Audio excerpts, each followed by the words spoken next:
Introduction to the Gospel of Luke.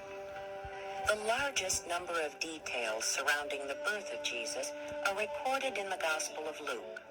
Luke was a physician and was probably the only non-Jewish writer in the New Testament.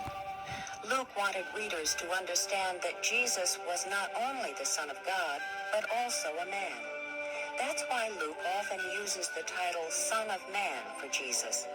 And Luke traces Jesus' genealogy all the way back to the first man, Adam.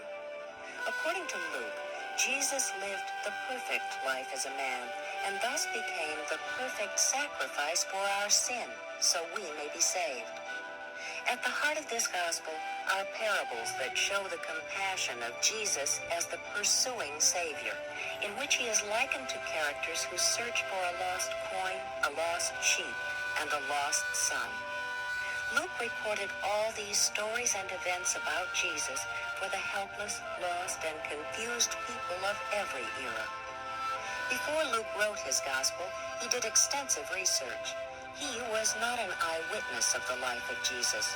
So Luke begins by explaining that he is reporting the facts after careful investigation from various sources. He was a close friend and traveling companion of Paul, which allowed him to interview those who were eyewitnesses, such as the disciples, and to check other historical accounts. Luke watched the growth of the early church and wrote a history of that period, which is called the Acts of the Apostles. You may know it as the Book of Acts. As you listen, notice how the Gospel of Luke is especially important for understanding the way of salvation. And note the historical detail, as well as the warm, sensitive understanding Jesus showed for those around him.